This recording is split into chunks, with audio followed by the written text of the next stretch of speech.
Ова издание Турција. Лекари обвинуваат дека власта ја крие реалната бројка на заразени.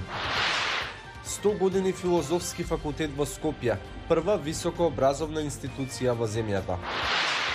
Спортски риболов од пасија до професија. Останете со нас, ќе ви кажеме повеќе. Поздрав од Вашингтон. Ова е гласот на Америка на македонски јазик, а јас сум Никола Крстик. Турски лекари и опозицијски политичари ја обвинуваат власта предводена од Реджеп Тајип Ердоган дека ја прикрива вистинската бројка на заразени со коронавирусот. Официјално, во земјата има по околу 1700 новоинфицирани секој ден, но медицинските работници велат дека вистинската слика е далеку поинаква, судејќи според она што тие го гледаат на терен.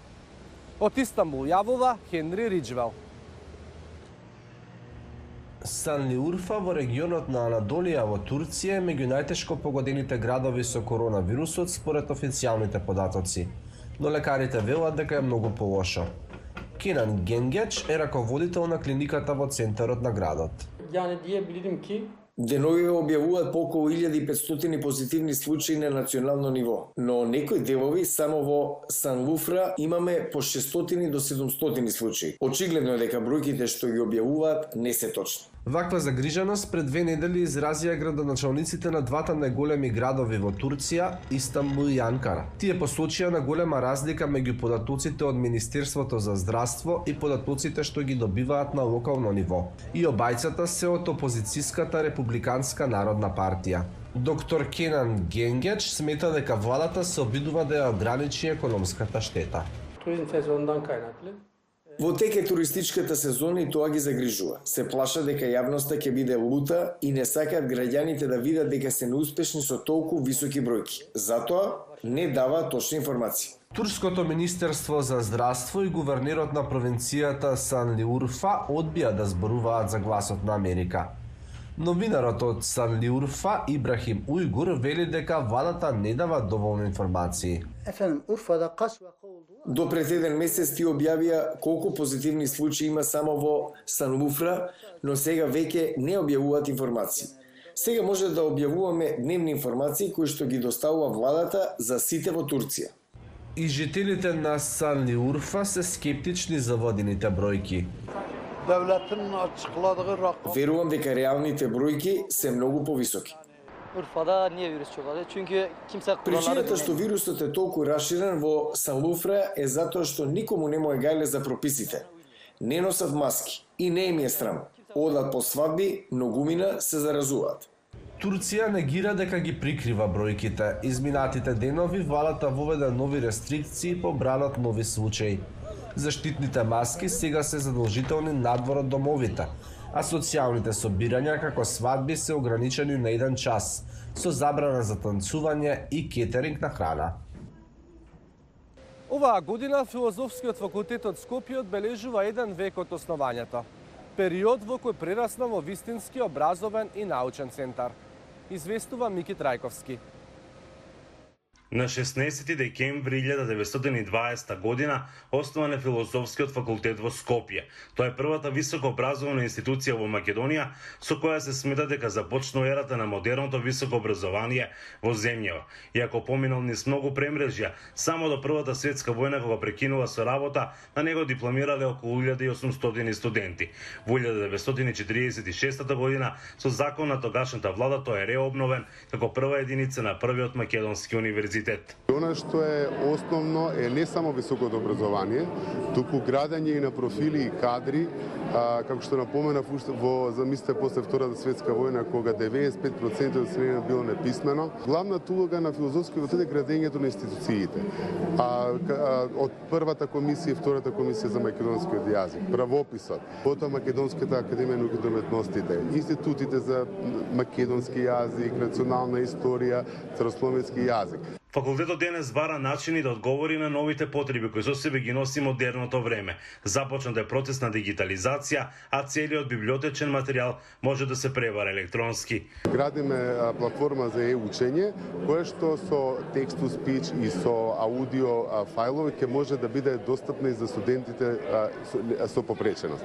Најголем дел од проектите кои сега се реализираат, вели Дуев, се со цел да му се помогне на општеството да излезе од кризата и проблемите кои би настанале по завршувањето на пандемијата од COVID-19. Факултетот денес ги следи светските трендови, пред се во делот на визитинг предавањата од водечки светски професори, меѓународна размена на професори и студенти, реализирање на летни школи и семинари.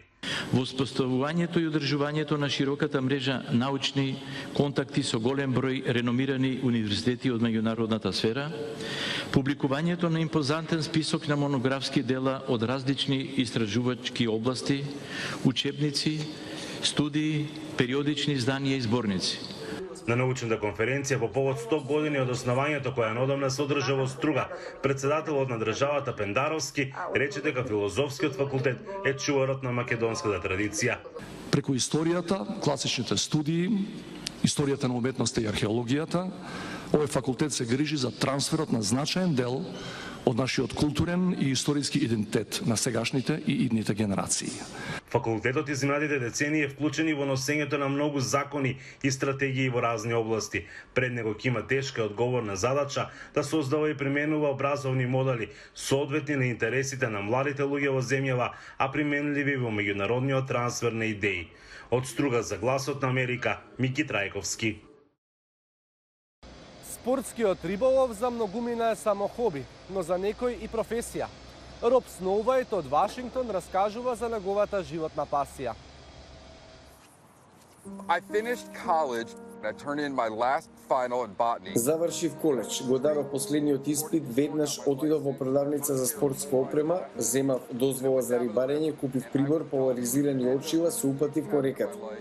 Тоа беше крај на едно големо поглавје во мојот живот, размислував што понатаму. На мојот прв риболов фатив голема риба, бас. За мене тоа беше пресврт во животот, како кога ќе добиете дете. Не беше како сон да станам ботаничар во прашуми во Јужна Америка, јас буквално сакав да навлезам во ловењето риби. Почнав професионално да бидам водич по завршувањето на коледжот, но големиот момент дојде пред 10 години кога дефинитивно се откажав од костум и вратоврска, за да го правам тоа полно работно време. Бараме места каде овие риби се сокријат од птиците кои постојано ги демнат. Добрата страна на рибарење со мушички наспроти традиционалниот начин е јадицата што кога ќе фрлам и сум ја пропуштил шансата да ја повлечам јадицата, можам пак да фрлам. Не треба да го мотам целиот корац. Можам да фрлам разни видови мамки, што личат на жива мамка и поефикасно отколку со фрлање мамка и чекање нешто да се фати. Сите кои се наоѓаат дома затворени со децата и семејствата имаат голема потреба да излезат надвор. Да можете да врзете собствена мушичка и да фатите риба е многу возбудливо. Секогаш ловам со мои мушички. So I'm going to take red thread, 6/0, little base there, cut that off. The tidal basin may be one of the most... Вештачкиот басен за одлив на водата при зголемено ниво на реката Потомак во Вашингтон е можеби најуникатно место за рибарење. Ако имате среќа, може да фатите риба од 14 до 18 килограми токму през споменикот на Мартин Лутер Кинг или на Джеферсон. Мојот план беше да бидам водич неколку години, па да одам на друга работа. Но дури кога имам фрустрирачки ден, не сакам да се вратам на канцелариска работа. Рибарење со мушички е начин на живот. Некои велат дека е спорт, но тоа е уметност. Дефинитивно е начин на живот. Тоа е се за ова издание на Newsflash. Следете не и на Facebook, Instagram и Twitter. Поздрав од Вашингтон.